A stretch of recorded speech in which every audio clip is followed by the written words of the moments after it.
You already knew, not the way you know a fact. Not the way you know your name or the color of your front door or the face of someone you love. Something quieter than something that arrived before the evidence did. Before the conversation confirmed it. Before the event unfolded exactly the way something inside you had already registered it would. You felt it before the phone rang. A knowing before someone finished their sentence. A sudden internal stillness that whispered, "This is going to change." And when it happened, you didn't feel surprised.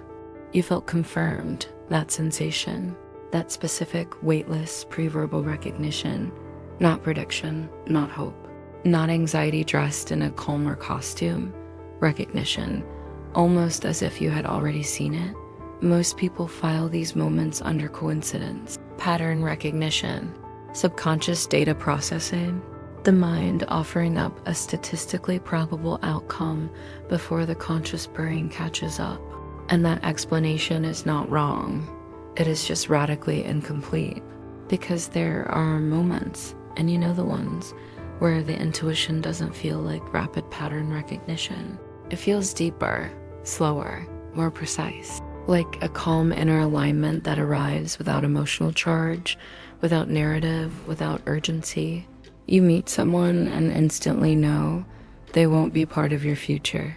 You step into an opportunity and feel, without any logic that could be defended in daylight, that it will alter your life. You walk away from something good because something inside you says not this. And later, sometimes much later, you understand why. But in the moment, it felt like remembering something you hadn't lived yet. That phrase is not a metaphor. It is a description of a mechanism. And the mechanism is exactly what science is beginning, carefully and with appropriate caution, to examine. What if intuition is not about guessing the future? What if it is memory from a future that has already begun organizing? Pause there, because that idea does not just challenge your understanding of intuition, it challenges your understanding of time. We are conditioned to believe that time moves in one direction, that memory only works backward, that the past informs the present, and the present builds the future, linear, sequential, predictable, safe. The arrow of time pointed forward, carrying you along with it. But this is not how physics actually describes time at the quantum level. And it is increasingly not how neuroscience describes consciousness. Start with the brain. In what are called the Libet experiments, among the most replicated and most unsettling findings in modern neuroscience, researchers discovered something that should have reorganized our entire understanding of decision and awareness, but largely didn't, because the implications were too uncomfortable to follow to their conclusion. The brain begins preparing for a decision measurably before the person becomes consciously aware of choosing. Neural activity fires. The readiness potential appears in the electrical signature of the brain. And only then, milliseconds later, sometimes longer, does the person experience the sensation of deciding. Your body knows before your mind does. Let that land not as a trivia point, but as a structural reality about how you move through your own mind. If your brain initiates action before conscious awareness, then your experience of choosing is delayed.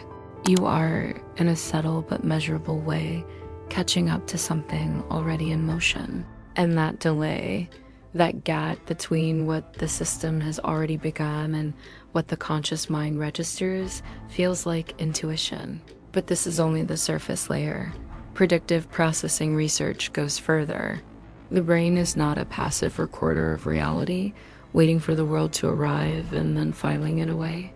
It is a constant prediction engine, generating models of what is about to happen, comparing those models to incoming sensory data, and updating accordingly. It predicts input milliseconds before it arrives. It prepares emotional responses before events have fully unfolded. You are not reacting to the present. You are forecasting it, and the forecast is not random. It is coherence detection. Your nervous system is scanning patterns, micro-expressions, tone shifts, environmental signals, subtle changes in rhythm and atmosphere, processing far more information than conscious awareness ever could. Most of it happening beneath the threshold of attention entirely. Sometimes something crosses that threshold. You don't know why. You have no evidence, but you feel it. Standard neuroscience calls this unconscious pattern recognition, and again, not wrong, but insufficient, because pattern recognition explains anticipation based on past data. It does not explain the moments when intuition feels like accessing something new, something not derived from memory, something that contradicts your previous conditioning. You had every reason to say yes. Something inside said no. You had no evidence something would work. Something inside said move. You felt drawn to a person, place, or idea with no historical reference. No past pattern that could have generated that specific signal. That is not pattern recognition. That is alignment. Now we have to go into physics. Not as decoration, not as borrowed credibility, but because the actual structure of what physicists describe about time and probability changes everything about what intuition might be. In quantum mechanics, the future does not exist as a fixed line. It exists as a field of probabilities, multiple possible outcomes, all real in potential form, none yet collapsed into actuality. This is not philosophical speculation. This is the experimentally verified description of how subatomic reality behaves before observation, superposition, multiple states existing simultaneously until measurement forces a single outcome. Now hold that image carefully. The future is not blank.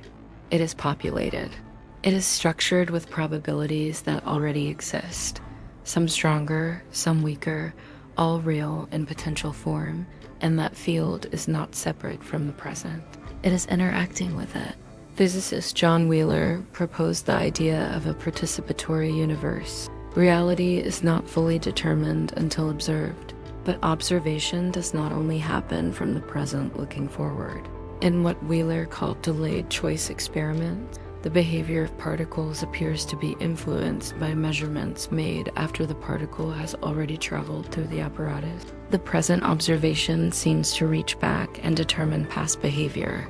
If observation in the present can affect how the past behaves, then time is not flowing the way the arrow metaphor suggests.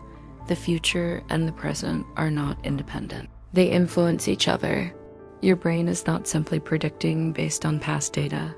It may be interacting with a field of probabilities. Your nervous system may be detecting which potential is gaining energetic stability, which possibility is organizing, strengthening, moving toward the threshold at which it collapses into physical reality, and that detection feels like memory. Not because you've lived it, because coherence has already begun. Think about déjà vu, the eerie sensation that this moment has happened before. Neuroscience offers explanations involving temporal lobe processing, small glitches in the timing of neural signals, creating the false impression of familiarity. But what if déjà vu is not a glitch at all? What if it is a micro-alignment? A brief moment when your present awareness catches up to a probability your system had already internally stabilized? You are not remembering an event. You are recognizing a trajectory you have already aligned with. The future does not shout. It stabilizes.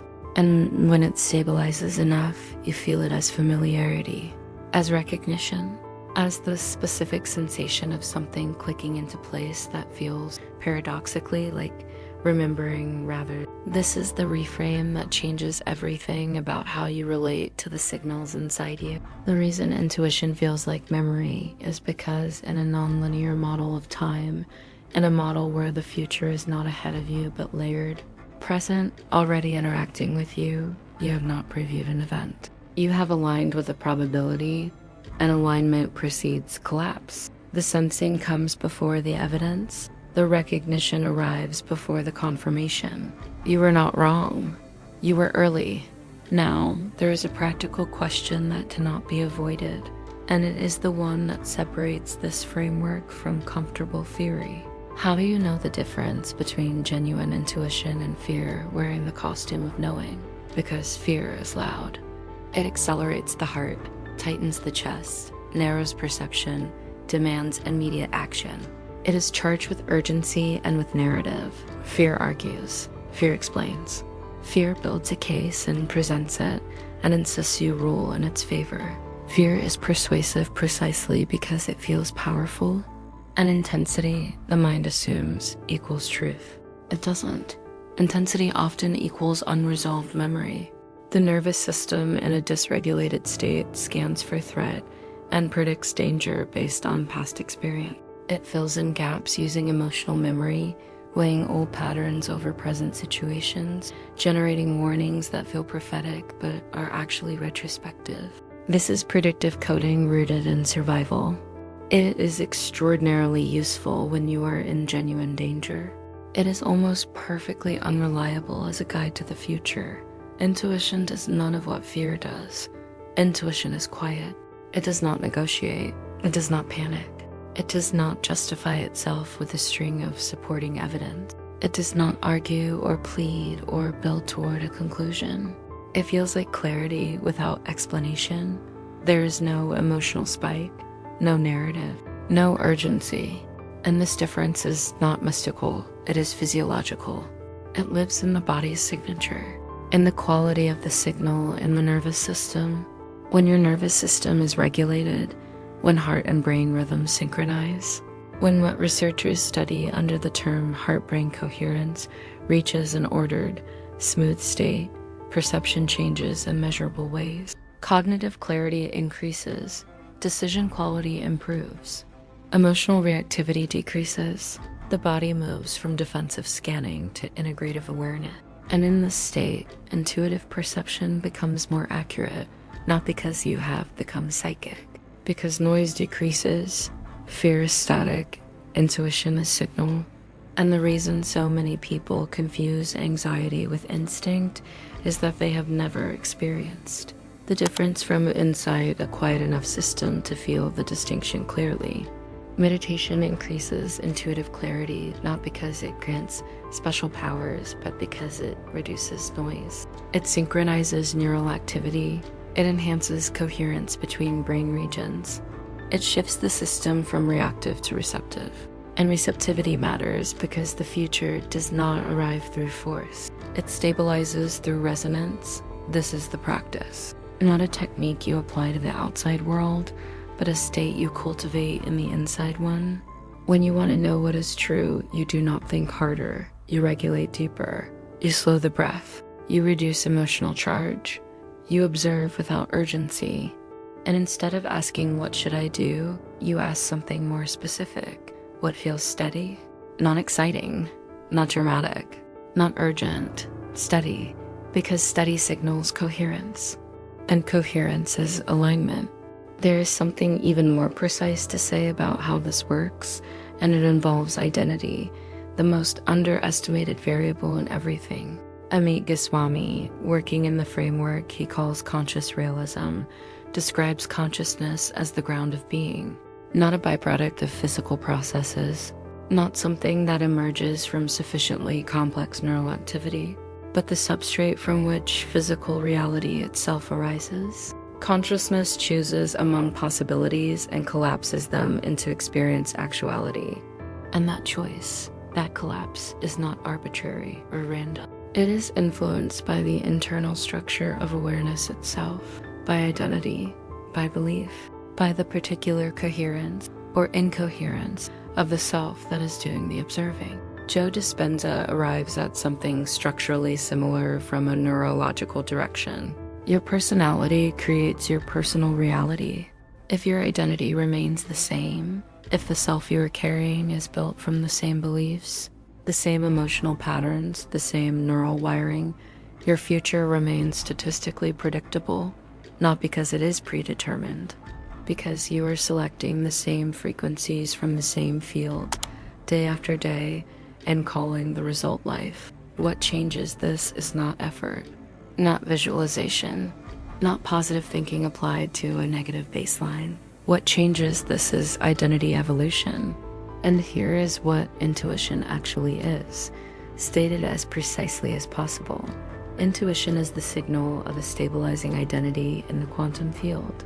When a new version of you is forming, not yet fully expressed, not yet visible in your external circumstances, but internally coherent enough that your system has begun behaving differently, that forming coherence transmits. Your nervous system detects it before your conscious mind names it, and the detection feels like recognition because it is the encounter with something that is becoming you. This is why intuition feels quiet and familiar rather than dramatic and surprising. You are not discovering something new. You are aligning with something that has already begun organizing within you. Before your biggest life transitions, think back to them now. There was almost always a period of quiet internal shift that preceded the external change. Before you ended something you knew was complete. Before you accepted something that felt uncertain but right. Before you moved, changed direction, stepped towards something that surprised the people around you but felt, from the inside, inevitable. That period of interior quiet was not nothing. It was the probability gaining strength, the trajectory stabilizing, the new identity forming its internal coherence before it had any evidence in the outside world to point to. Most people override this moment. They demand external confirmation. They wait for evidence. They treat the quiet signal as insufficient, as imagination, as wishful thinking, as insufficiently grounded to act on. And in doing so, they destabilize the forming trajectory because alignment requires participation. You do not force the future into existence. You stabilize the state that matches it. And the future version of you that you sense in those quiet moments, the one that feels calmer, more settled, more itself, that version is calm because it has already resolved the internal tension you are still processing. It is not more evolved than you. It is you with the interference removed. When you align with that calm state, when you stop broadcasting contradiction, stop wanting something while simultaneously fearing it, stop sending mixed signals into the field, intuition sharpens, not because you earned it, because you stopped interfering with what was already transmitting.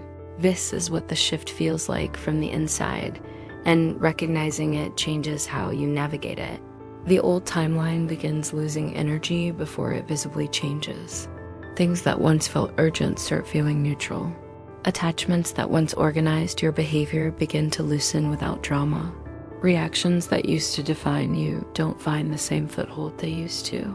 You are calmer in situations that once destabilized you. This is not random maturity. This is not spiritual bypassing. This is identity evolution. The probability of the old version of you losing coherence, and the probability of the next version gaining it. And as the attachment to the old timeline weakens, collapse becomes easier. Because collapse requires stability. If you are emotionally chaotic, if you are generating contradictory signals, cycling between desire and fear, wanting the new thing while mourning the old one before it has even gone, the field reflects that chaos back. The probability fluctuates without stabilizing. Nothing collapses into actuality because nothing has achieved the coherence required for collapse. But when you stabilize, when your internal state becomes coherent, when desire and emotional baseline finally match, when what you want and what you feel capable of receiving are no longer in conflict, the signal clarifies. And clarity feels like certainty without urgency. That is what the most important decisions in your life felt like. Not dramatic, obvious, not easy, not convenient, obvious. As if the conclusion had already been reached by some part of you that simply had not yet communicated to the part doing the worrying, because it had. The probability had already strengthened. The only thing standing between that probability and its collapse into your physical reality was the interference of contradiction, of doubt, of the mind insisting on evidence before trust, not understanding that evidence is the last stage of collapse, not the first. Intuition is the first stage. It is the early signal of a reorganization that is already underway inside consciousness before physical reality has caught up. The field responds to coherence, not to effort, not to visualization performed more intensely, not to spiritual practice accumulated like currency, to coherence, The state in which who you are and what you are experiencing are no longer broadcasting in different directions. This is the question worth sitting with right now, in this moment, before anything changes. Are you trying to manifest outcomes, or are you stabilizing an identity? Because the second is what actually shifts reality. Outcome seeking is the mind trying to acquire something from outside. Identity stabilization is the coherence from which the right outcomes become not just possible, but inevitable. Not because the universe decides to reward you, but because you have become the selection mechanism that aligns with them naturally. The way a tuned receiver picks up the station that was always broadcasting, the signal has always been there. You have always been receiving something. The question has never been whether the transmission exists. The question is whether you are regulated enough, quiet enough, coherent enough to distinguish what is actually transmitting from the noise your own unresolved fears have been projecting onto the signal. And the distinction, once felt clearly, is unmistakable. Fear argues. Intuition simply knows. Fear needs you to act immediately. Intuition can wait. Fear generates narrative and urgency and a long list of reasons. Intuition offers a single, steady, inconvenient clarity. Not exciting, not dramatic. Steady. The next time you sense that quiet knowing, the one without emotional charge, without narrative, without the need to justify itself, don't dismiss it. Don't wait for the evidence that comes only after collapse. Don't override the signal because it arrives before the proof. That signal is not imagination. It is memory from a probability that has already begun organizing around you. A future that is not ahead of you, but interacting with you. Already here in potential form. Already structured in the field. Already transmitting. You are not waiting for it. It is waiting for your coherence. And when you stop looking outward for confirmation and start trusting the steady signal within, something changes. Not in the world, not yet. Inside first, the way it always starts. The way it was always going to start. You don't feel urgency. You feel alignment. You don't feel desperation. You feel inevitability. And inevitability from the inside is what collapse feels like right before it becomes visible. You already knew. You have always known. The only question was whether you were going to trust it.